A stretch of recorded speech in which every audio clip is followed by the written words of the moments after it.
I wake up in the morning with a wide yawn. Another school day, at least tomorrow's the start of the weekend. The thought encourages me and I roll out of bed. After getting ready, I head downstairs into the kitchen. It's quiet in here. Are the girls still asleep? There's a note next to my breakfast. Go on to morning swim practice. Hurry up and eat or you'll be late. Mina. Jeez, Mina's on my case about being late when she's not here. That accounts for her. What about Erilynn? I noticed another note next to Mina's. You took too long, so I left. Can't be late for my own coronation. Erilynn. It's not a coronation, and you may not have even won. I blink and sheepishly put the note down. And I'm going to stop talking to myself. I don't know what she means by took too long. I still have plenty of time to make it to school. Glancing at the clock, I pause. Okay, I'm kinda close. I quickly finish my breakfast and begin the walk to school. I arrive in the courtyard earlier than anticipated. The walk is a lot faster when there's no one else slowing me down. Who knew? As I enter the school, I hurry into the cafeteria. The announcement for grade representative is held here. All of my friends are already seated. Kosei jumps up when he sees me. Yes! Buddy! I knew you'd make it! Thanks? Mina sighs deeply as I take my seat. I don't know how I should be feeling right now. What's going on? You just proved that I am your best bro. I always believed in you, my man. Whatever, Kosei. You don't live with him. You don't see the dirty truth. Well, someone please tell me what's going on. They had a wager on whether or not you'd arrive late. And you made it, just like I knew you would. So that means... I shift my gaze to Mina, who slumps in her chair. On one hand, I'm proud of you for making it on time without my help. But on the other hand, why did you have to be responsible today out of all days?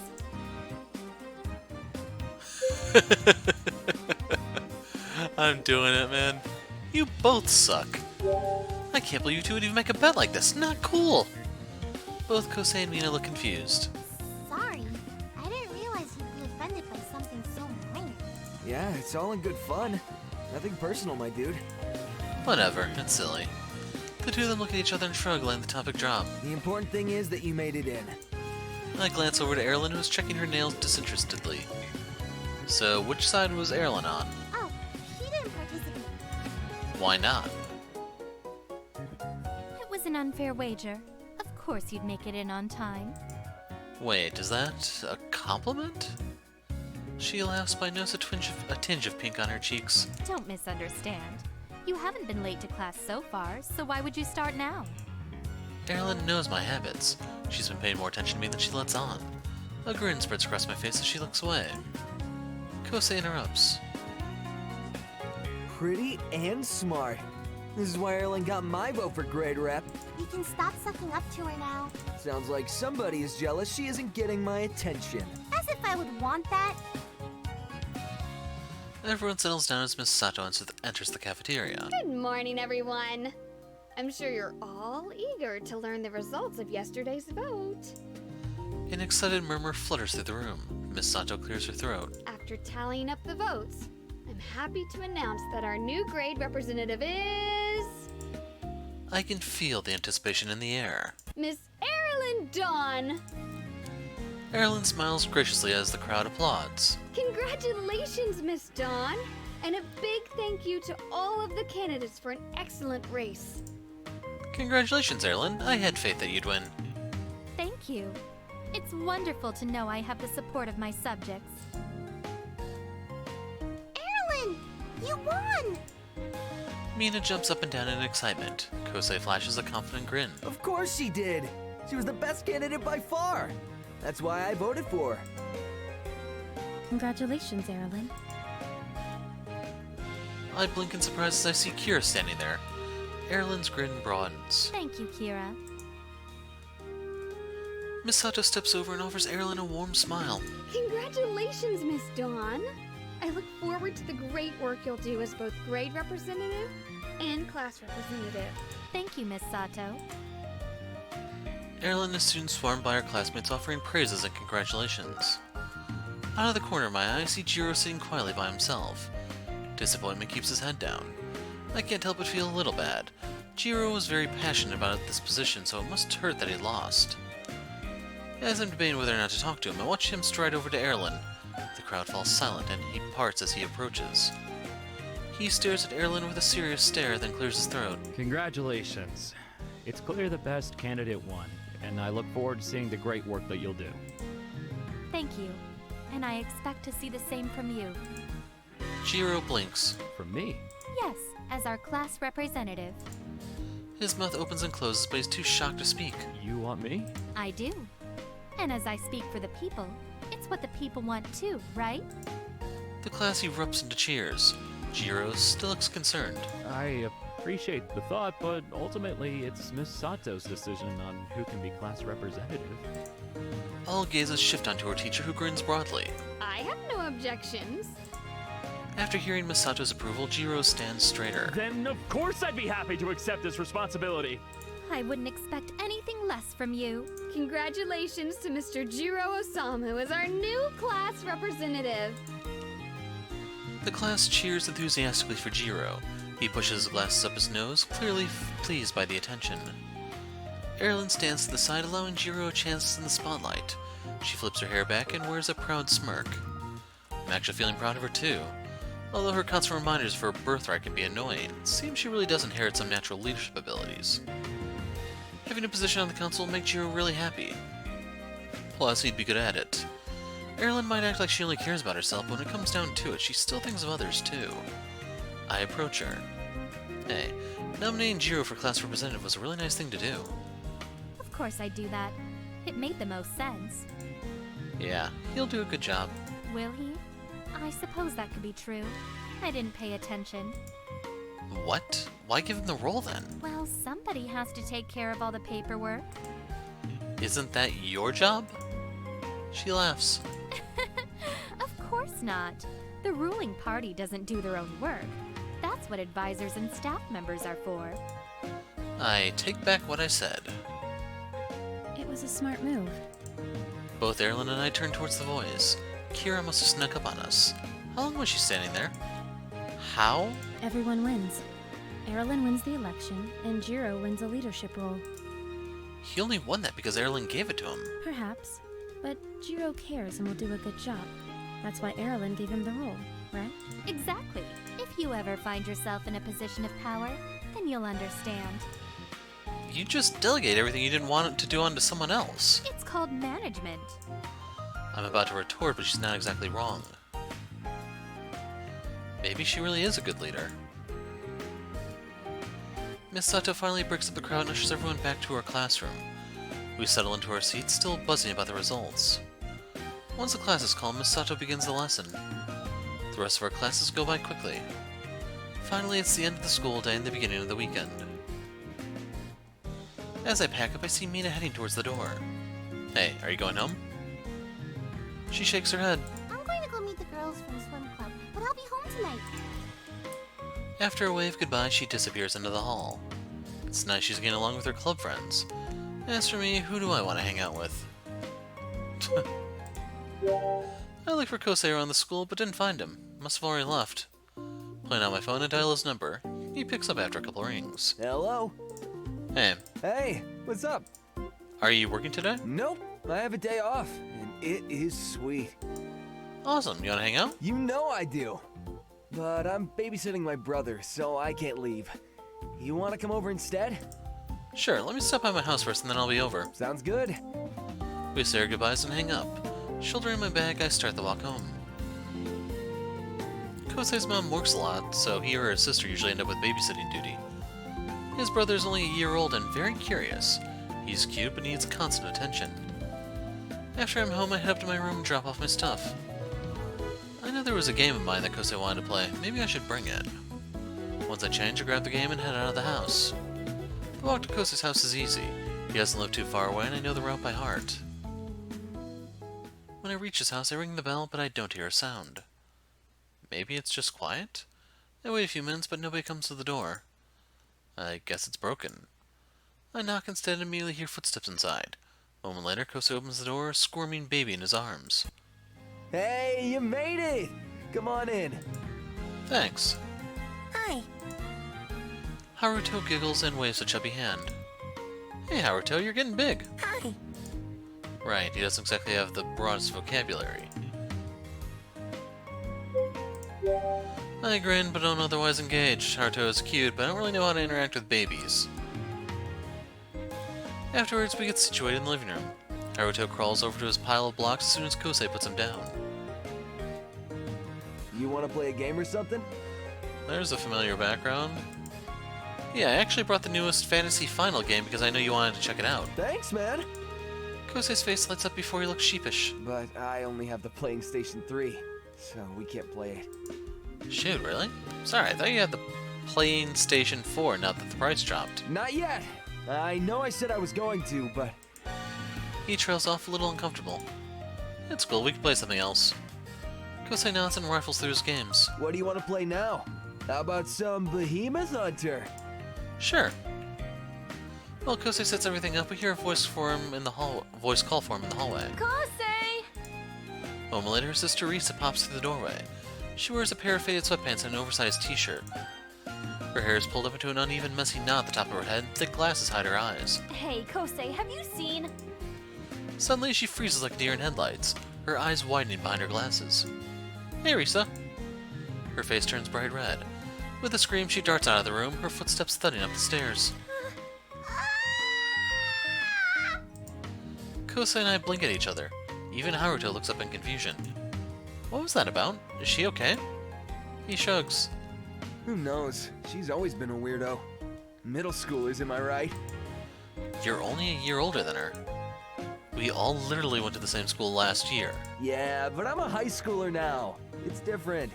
Anyway, less talking, more playing. Kosei tosses me a controller before settling into the couch. We boot up the game and select our characters. Once we start playing, Haruto returns to his toy, smashing a square block into a round hole. Silence settles into the room as Kosei and I concentrate.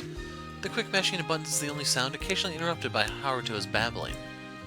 We've now reached the boss level and tensions are high. Kosei sits up, twisting his controller as he tries to get his character to dodge out of the line of fire. My character is right beside him. Come on, jump! The boss charges his power up. This isn't good. I'm not going to get myself roasted just because Kosei's a pleb. One of us has to survive to make it to the next level. I manage to guide my character out of danger and hide behind a barrier. After the power-up is released, I can make my attack. Dude, attack him! I'm about to die! Maybe you should get good. As predicted, the boss unleashes his power-up. No! Kosei's character turns into pixelated dust. He throws his controller down in frustration. Ugh, man, this boss sucks! I know. Sucks? A pause. Slowly, we stare at Haruto. We've been so absorbed with the game that we'd forgotten he was here. He blinks at us with big eyes, then shows us a wide smile. Sucks. That snaps Kosei back to reality. Oh shit! He's not supposed to know that word! Shit. He giggles loudly at Kosei's shocked face. Oh no, he's extra not supposed to know that word! Shit. No, don't say that! Haruto claps his hands together in delight as Kosei scoops his little brother up and puts him on his lap. You heard me wrong! I said shoot, okay? Can you say shoot? Shit. No, shoot! Try again. Shoot! Haruto scrunches his little face. Shit. Kosei sighs.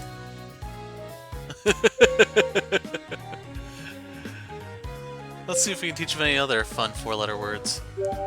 He's getting confused because the words sound too much alike. You think so? Yeah, try a different word. Like what? Aw, man. Let's hope for the best. Something innocent like duck. Okay, Haruto. Can you say duck? Haruto blinks. Fat. Nope, that was a bad choice! Haruto jumps at Kosei's exclamation, clearly startled. Shit. Wow, he's even learned how to use the term correctly. Don't sound so impressed! A sing-song voice echoes down the hall. Kosei! A moment later, Risa re-enters the room. This time her hair falls in loose, delicate curls down her back. Her glasses have been removed and her face is fresh with natural-looking makeup.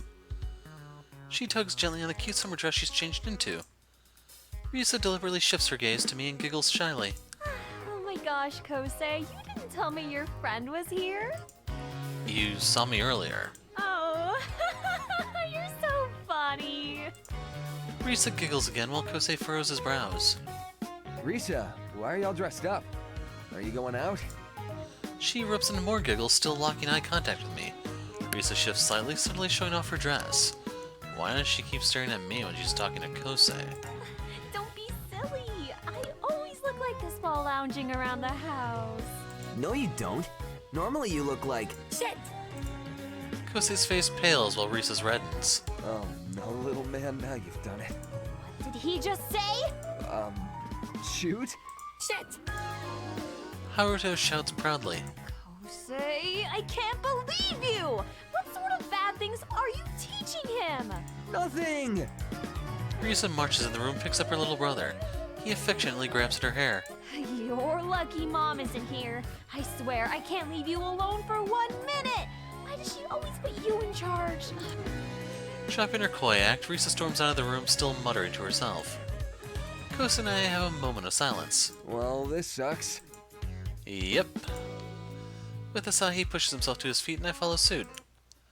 Looks like you got a situation you need to handle, so I'm gonna go back. That might be for the best. Thanks for understanding. He walks me to the door and we say our goodbyes. I turn back to him as I leave. Good luck, my friend. Thanks. I'll need it. I leave the house and begin the journey back home. As I walk, I'm more thankful than ever that I don't have any siblings to take care of. After I return home, I head up to my room. I decide to get a head start on some homework. After a few hours, I'm finally finished. I yawn and scrub a hand down my face, and then glance at the time. Wow, it's 10 p.m. already? How'd it get so late? My stomach growls. After all that, I deserve a midnight snack. I make my way downstairs. Something pink flutters in the corner of my eye. I turn to find Mina sitting alone at the kitchen table. Hey. She doesn't respond. When I get closer, I realize she's slouched in her seat and huddled up to a big tub of ice cream. Mina? She wipes her eyes and hiccups. What? Her voice is miserable and stuffy. She scoops out a large glob of ice cream and stuffs it in her mouth. What are you doing? Nothing. She sniffles. Okay, this is clearly something. What is going on? I frown. Do you want to talk about it? No. Right, well... Mina groans and throws her head back. I'm never going to get a boyfriend. Yeah, we kind of established that already. Holy crap, a CG. This is like the first one I've seen since... Yeah. There you go. I blink. What? She shovels down another large spoonful. You heard me. I'm going to be alone forever. No, you're not. You're gonna get a cat. I'm so confused. What brought this on? Seriously, this is all super random. Instead of answering, she just starts blubbering. You see? You didn't even deny it. Cat. She slumps deeper in her chair, all her grace gone.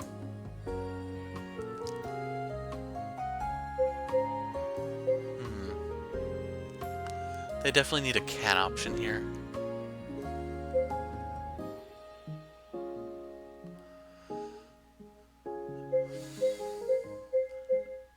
Yeah, disappointed by the lack of cat option. Okay.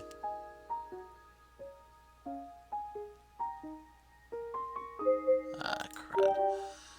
You're not the only one flying solo. Her gaze goes flat. How exactly is that supposed to make me feel better? Well, because we're in this single life together. She groans. Seriously? That's it? We're just forever alone? Until the whole suicide pact thing. What? No. We're just temporarily alone. Until the suicide pact thing. Mina lets out another sigh. I guess stuff like this runs in the family. No, listen. I may never have had a girlfriend, but it's fine because, wait. Oh god, is it fine? The cogs start turning in my head. I'm in high school now. A high schooler without a girlfriend. In a few years, I'll graduate, and then what? Mina's single, I'm single. Maybe it really is in our genes. Am I going to be alone forever? Well, guess I better go get a cat. Mina blinks up at me. Are you okay? I reach blindly for the ice cream. I see. Huh. She offers me her spoon and pats the empty space next to her. Eat up, cuz. I squeeze onto the couch with her, sniffling. I take a large bite, but it does nothing to fill the void in my heart. Oh god, I'm so lonely. Mina sniffles. Me too. This is our lives now. Only junk food and sadness. We're going to die alone, aren't we? Cats. I think so.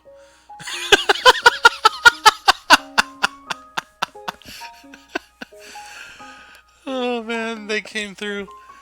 I think so. We should just call it a day and buy a house full of cats. Mina nods solemnly. She takes a spoon and frantically starts eating more. I hear footsteps approaching. When I look up, I see Uncle Hajime. He stops. Concern flickers over his face. Are you two okay? What's going on? Mina and I both sniffle. Nothing. Just some family bonding. Right. He glances at the ice cream and then brightens. Oh, in that case, let me bond with you guys. He reaches for the tub, but Mina and I tug it closer. No! He blinks shocked. What? You don't understand. This ice cream is all we have! He laughs nervously. Oh, you know what? I think I hear your Animiko calling. I better go see what she wants. Yes, dear? He lets out another nervous chuckle and shuffles off. Eventually, Mina and I finish off the rest of the tub. We moan and slump against the chair. Do I feel better or worse? I can't decide. Mina groans and clutches at her stomach. Thanks for sticking around. But we probably shouldn't have had so much ice cream. I rub my own aching stomach and nod. Yeah, probably not. We throw out the empty tub and make our way upstairs for bed. Although my belly is uncomfortably full, my heart still feels so empty. Once I'm in my room, I change into my pajamas and jump into bed. I fluff up my pillow and eventually drift into sleep.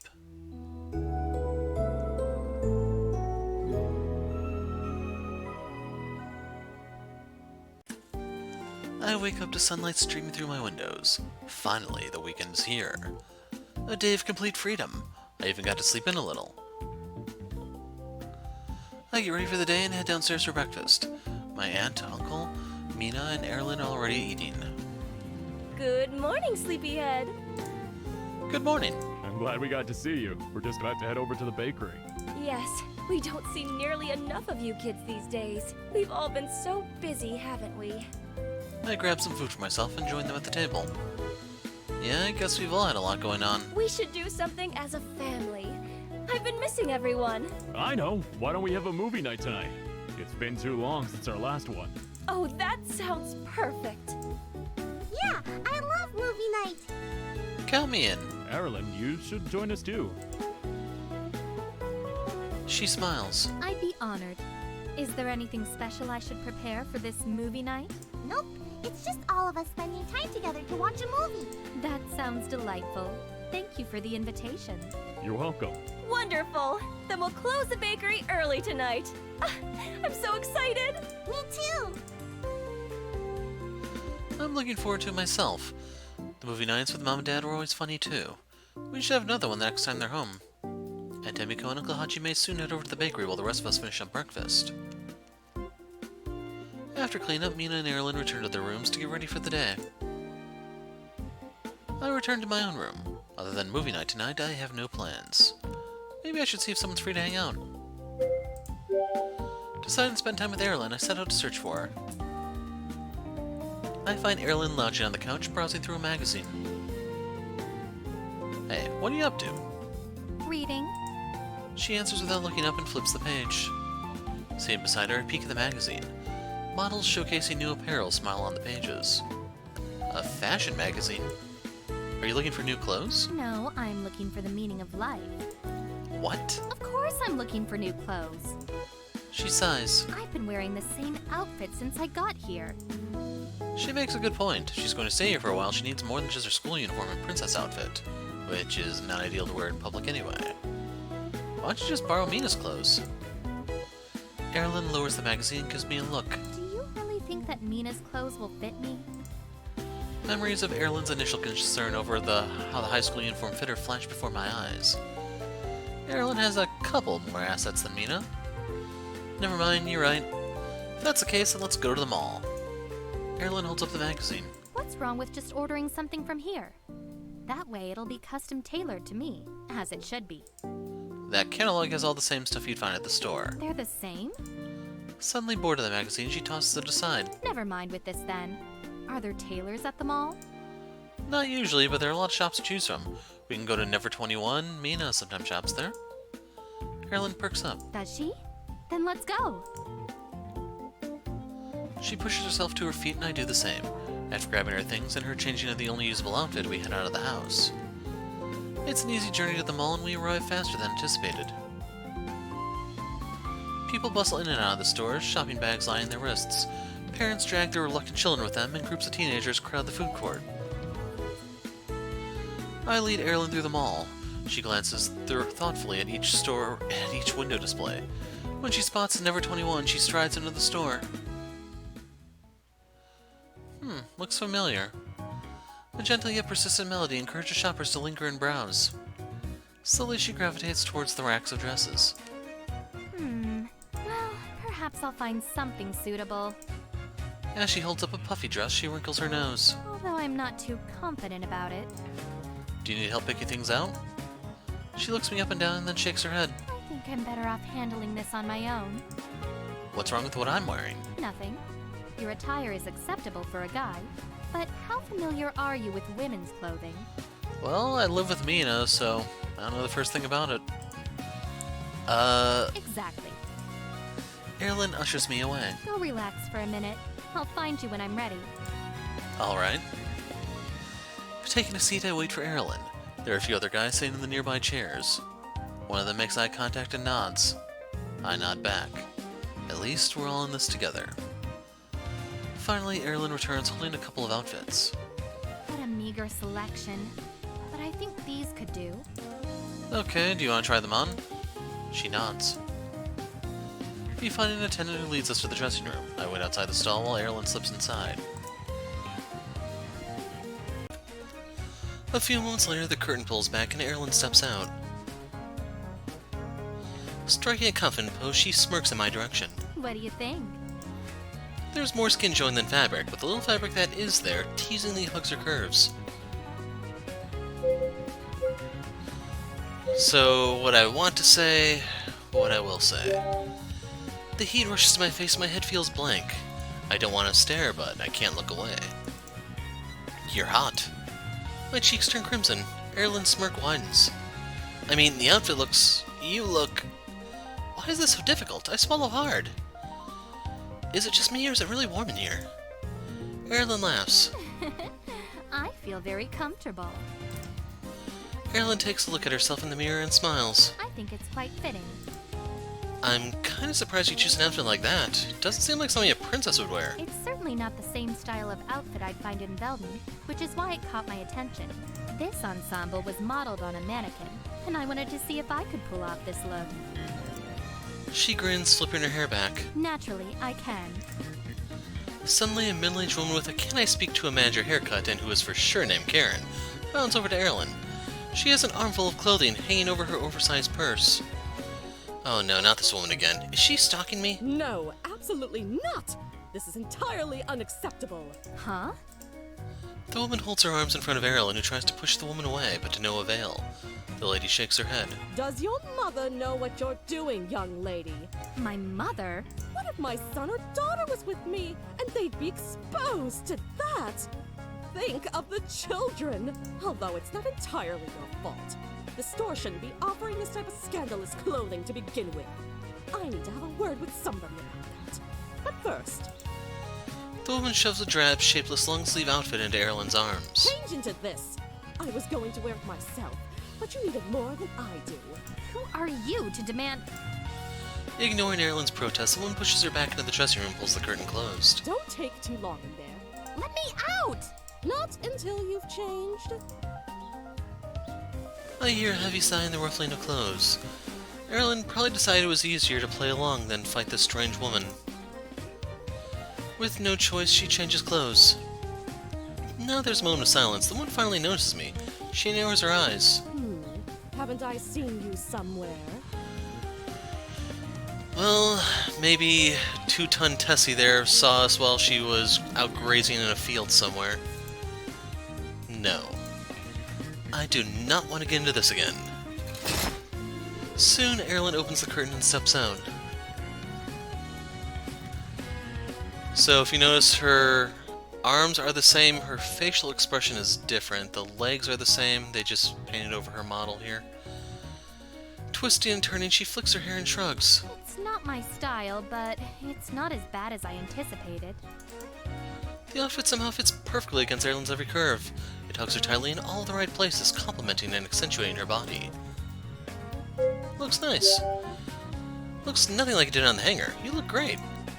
Erilynn looks thoughtful. I do, don't I? The woman stares at Erilynn, her mouth agape. I don't understand. It wasn't even tight-fitting. How did... Well, it's simple. She got the one that was actually made to be worn by a human. Erilynn cocks her head to the side as the woman falls silent. This is what you wanted, isn't it? Yes. I mean, no. I don't know. Clearly frustrated, she slips her worn copy of 50 Hues of Grey into her purse and pulls out her minivan car keys. On the keychain is a soccer ball charm. I need to talk to the manager. She leaves just as quickly as she arrived. The piles of clothes she carried now litters the adjoining seats. Typical. So apparently she's going to graze at the soccer field. I glance at Erilynn, who wears a bewildered expression. What a nosy hag! Yeah, that was really weird. I don't know what she's so upset about. I put the horrid outfit on like she wanted. I know why she's upset. Why?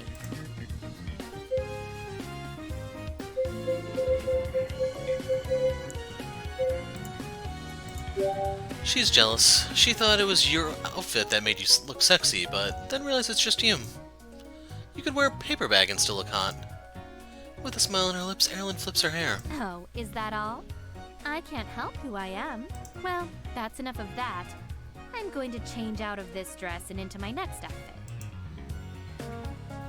I wait once more as Erilynn changes. Same arm, same hand, same legs and everything, different expression though. And there's a hairpiece. She steps out wearing a cute summer dress. A dark sash cinches around her waist, hinting at her curves. This one is much better, right?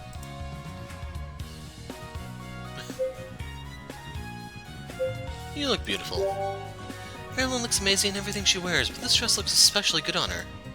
This one is perfect. I'm quite fond of it too, actually. I've decided I like this one best. Okay, great. I wait for her to change. Instead, she grabs her things and walks straight towards the checkout counter. Aren't you going to change back into your clothes? No, She pauses in front of the counter and grabs the attention of the clerk. I'm ready to purchase this outfit. Of course, just set it on the counter and I'll ring you up. No, I mean this outfit? She reaches into her dress and fishes for the tag. Wait, what are you... The clerk stutters in bewilderment as Aaron pulls the tag out from between her breasts. Here you go. Ring it up. He freezes, still in a daze. A line of blood trickles from his nose. You've got a little something.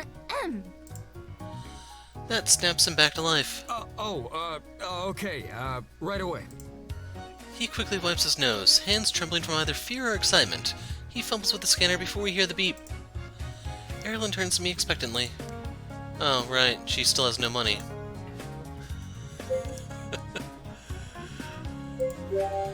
Reach into my pocket, I grab my wallet and finish up the transaction. The clerk doesn't bother hiding his disappointment at having to deal with me instead of her. Once we're done, we leave the store. I covered you this time, but you'll have to pay me back. How? If I had money, I wouldn't need to use yours in the first place. You could get a job. She stares. I have a job. It's to be a leader to my people. I meant here in this world. She doesn't look convinced. Or you could owe me a favor or something. That sounds worse. Who knows what sort of weird favor you'd ask for? I meant to do my laundry or the dishes when it's my turn. Jeez. She raises a brow. Anyway, it's either that or be indebted to me. Erilynn frowns, clearly unhappy with that idea. No, you're right. A princess always repays her debts. Where can I find a job? You could probably work at the bakery. Pausing, Erilynn cocks her head to the side in thought. That's where you work, right? Yep. She straightens her back and nods. All right. It can't be that hard if you can handle it. I'll work at the bakery and pay you back immediately. You'll see. Wait, we have to ask Aunt Emiko and Uncle Hajime first. And what are you just standing around for? Let's go. I was waiting on you. She sets off towards the exit and I hurry after. Erilynn's determination sets the pace as we walk back. She seems very eager to reach the bakery. Soon the familiar doors come into view. The bell rings when we enter the shop. Uncle Hajime is out front. He looks up and offers us a smile. Hey, you two. I wasn't expecting to see you both here today. He faces me. Isn't it your day off? Yeah. Uncle Hajime chuckles. Couldn't stay away, huh? You have so much fun here that you wish you could help out all the time.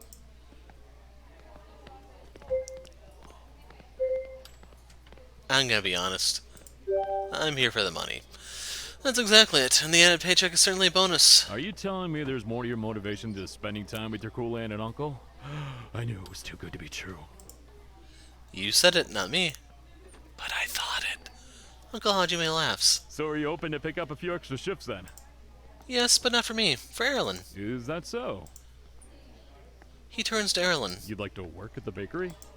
She nods. I hope that is acceptable. Have you ever worked in food service before? No.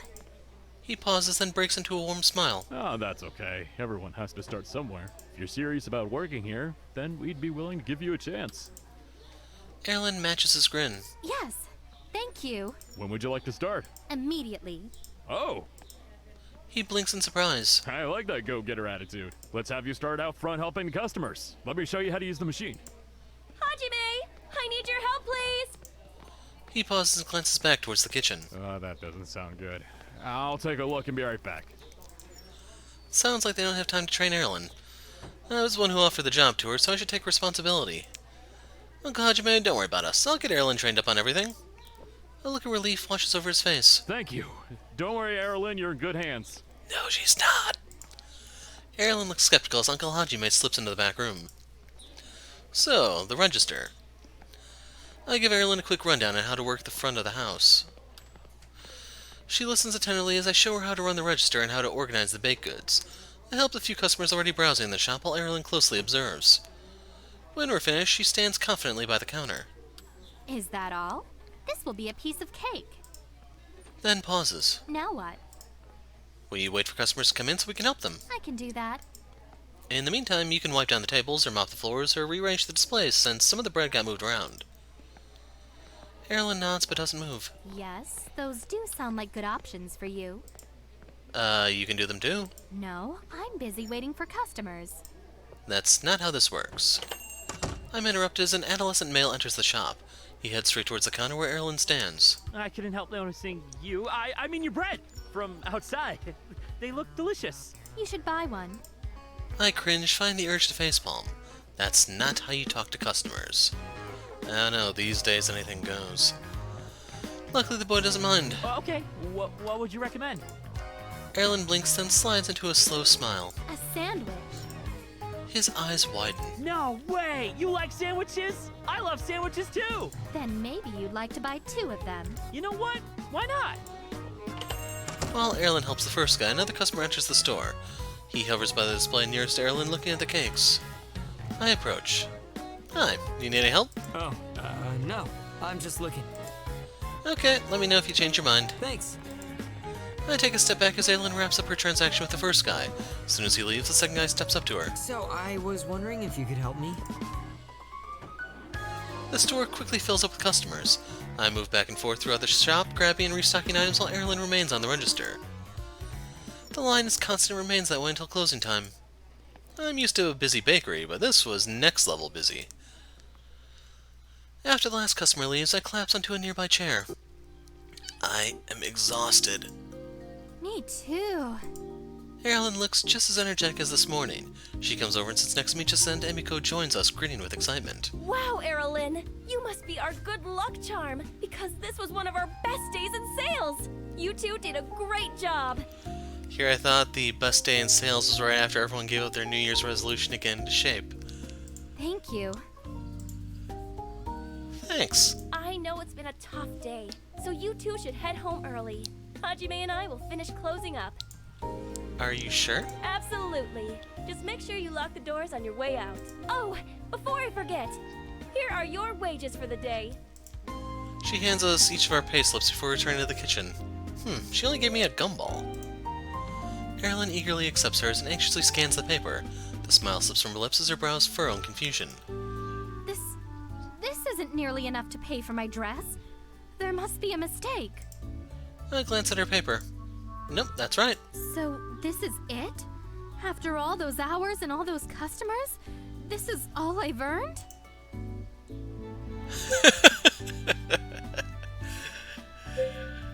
You can pay me in installments. You don't have to panic. I didn't say you had to pay me back all at once. You did.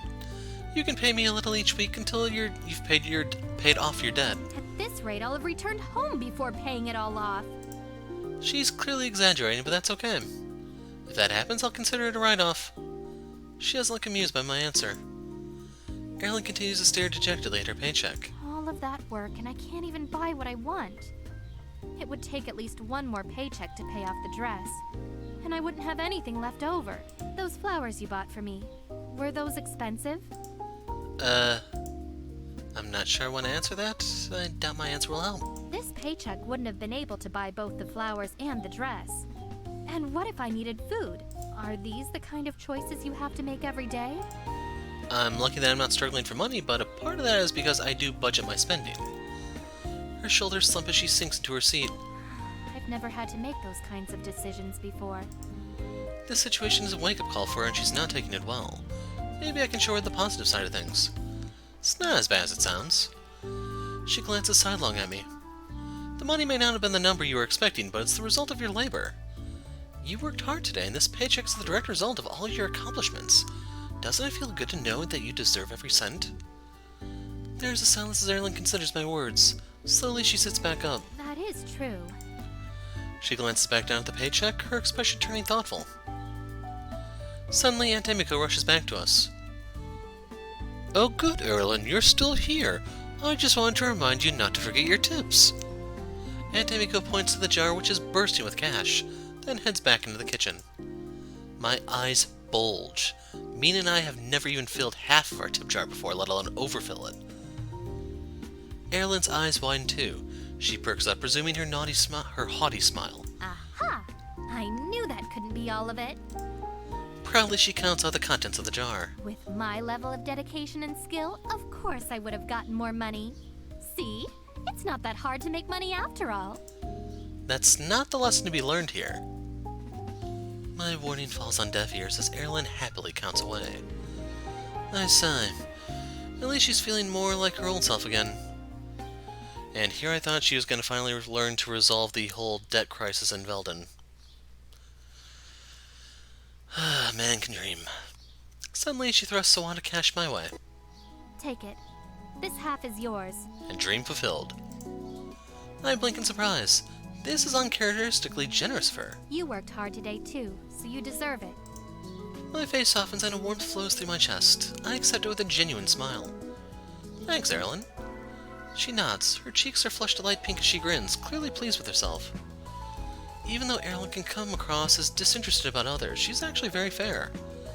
She could have pocketed all the tips to make up for her low paycheck, but she didn't because she recognized that she wasn't the only person working. We normally split the tips anyway, but I don't have the heart to tell her that. There is no reason to burst her bubble. And now that work is over, it's time to go home. Gathering her things, she gets back to her feet and heads towards the door. She hovers by the exit and looks back at me. I meet her gaze and she smiles gently. I feel the heat reach my cheeks. Is she going to compliment me again? I couldn't have gotten this dress and job without you, so thank you. You're welcome. She walks out before I can finish. I sigh. I suppose it wouldn't be Erilynn if we had a normal interaction. Regardless, I can't stop myself from smiling. I check the shop one last time to make sure everything's in its place, then I grab my stuff and lock up as I leave. When I return home, I head up to my room. I spend my time relaxing and playing video games. Eventually I grow bored of that. There's still a little while before movie night, so I decide to head downstairs for a bit. When I get there, Mina is playing on her phone in the living room. She looks up when I enter. Hey, cuz. Hey, what are you up to? Before she can respond, my uncle walks in from the kitchen. Looks like he's headed back to the bakery. Oh, good, you're both here. And I hope you're excited for movie night. Amiko's closing up. He came by to grab something. He takes a quick glance around the room. Can you guys clean up this mess, please? Mina and I take a look around the room. The futon cushions have fallen off the couch. There are crumbs all over the table, and more than a few on the floor. A few books and dirty dishes have also been left out.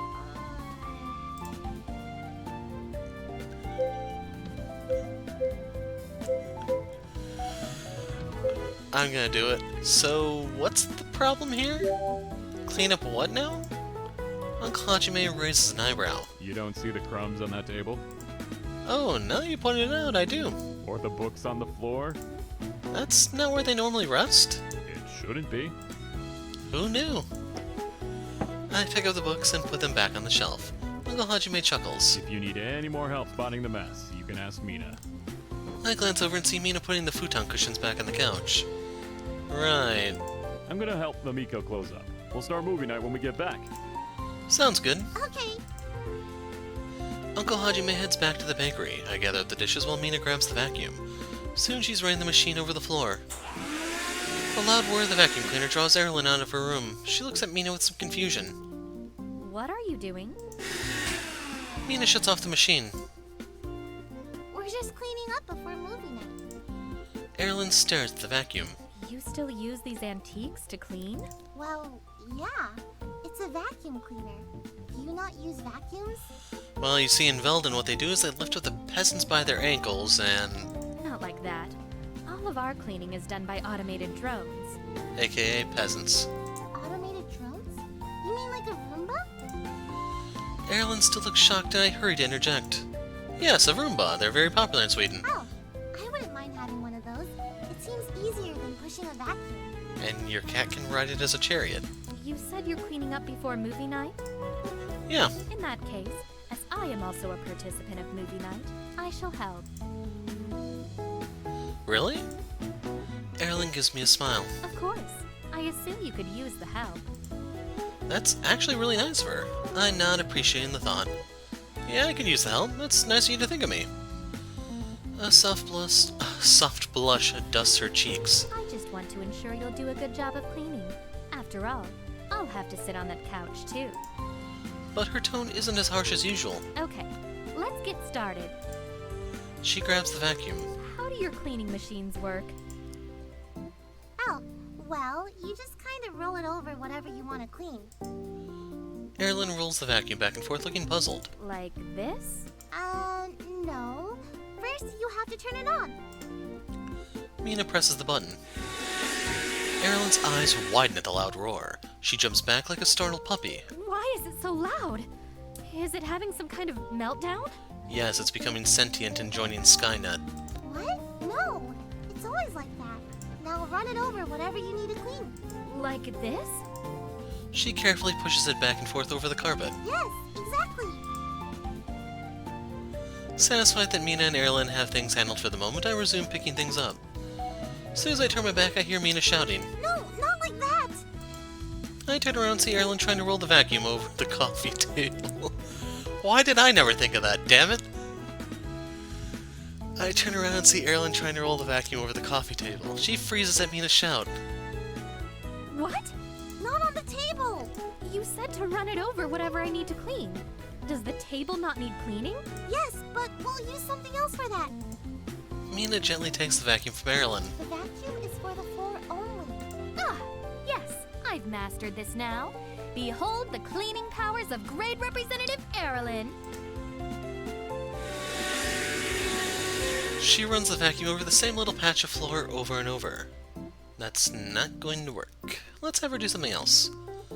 I grab the cloth to wipe down the tables and offer it to Erilynn. Here, since you wanted to clean the table, this is what we'll use instead. Do you want me to show you what to do? Erilynn scoffs. As if I would need assistance on how to use a rag. Okay. I step back and she comes over to the table. As Erilynn wipes down the surface, she just pushes the crumbs off the table and onto the carpet. Guess we'll have to vacuum that up in a minute. Erilynn stands up, gazing proudly at her work. Look at that spotless surface. Not a crumb in sight. Yeah. I glance at Mina, who silently comes by with the vacuum. We end up having to redo some of Erilynn's cleaning, but it does actually go a little quicker with her helping out. Finally, all the floors get vacuumed and the last stray bits of stuff get put away. When we're done, Erilynn beams proudly. See? No trouble at all. Aren't you glad I was here to help?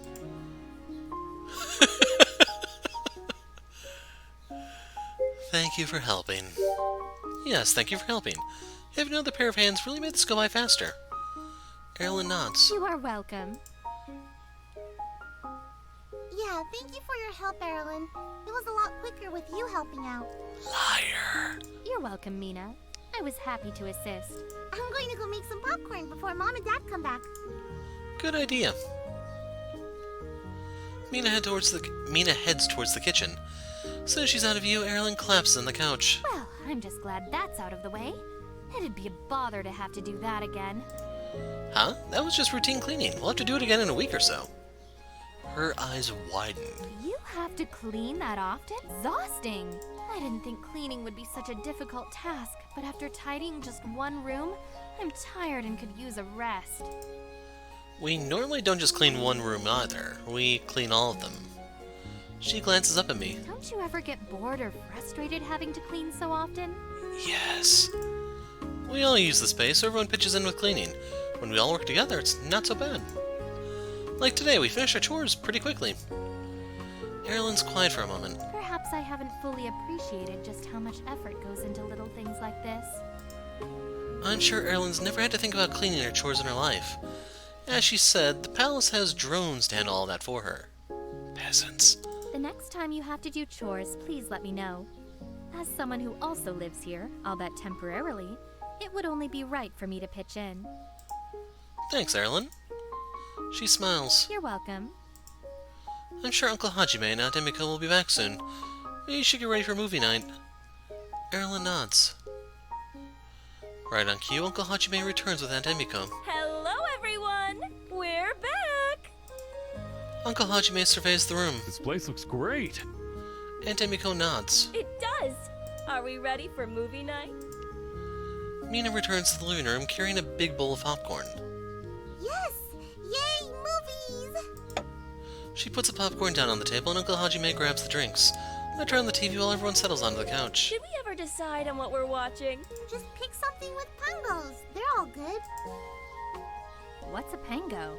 My mortal enemy. Just the most adorable thing ever. They're like these big squishy balls of love and joy. Look, I can show you a picture of one on my phone. Erilynn leans in to look at Mina's phone. You're right. They are adorable. What do we have streaming this month? I grab the remote and start scrolling through the selection on Netflix.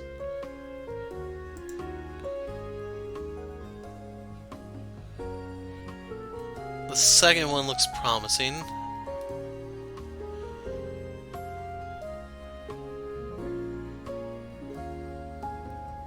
Yep, we're going with the second one.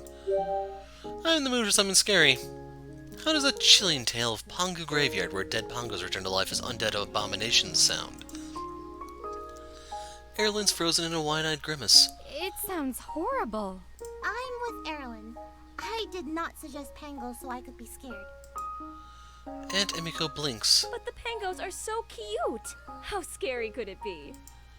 You haven't seen the movie before, have you? She shakes her head. Maybe we should pick something else. Son of a...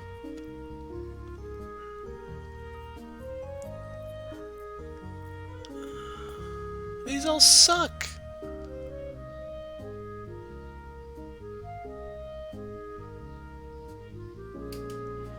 I am, like... I should just rage quit. Just uninstall the game and call it a...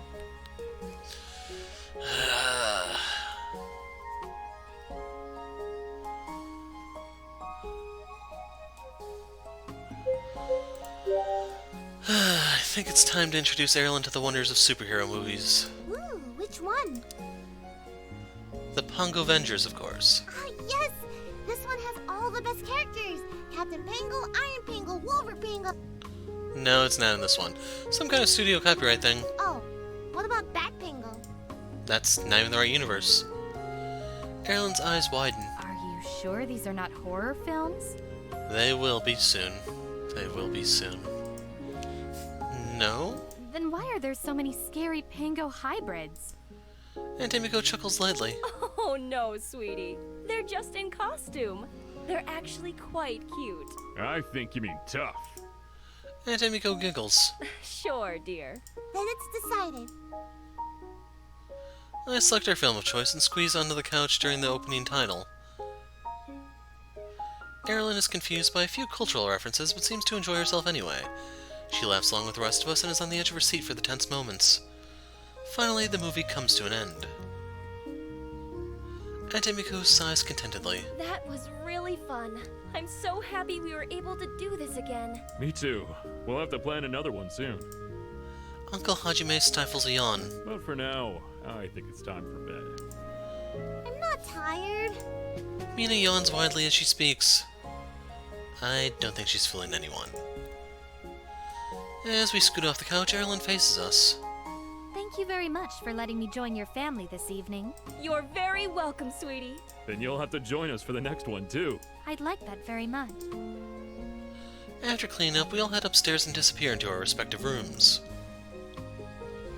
I didn't realize how much I missed hanging out with my family until tonight. Uncle Hajime and Aunt Emiko are always smiling, but sometimes I wonder if they feel like they miss out on a lot due to their work schedules. I should make more of an effort to include them. Do my parents feel that way too? Must be even harder for them with all the traveling they do. I make a mental note. Next time Mom and Dad are home, we're definitely having a movie night. Warmed by the thought, I get ready for bed and fall asleep as soon as my head hits the pillow.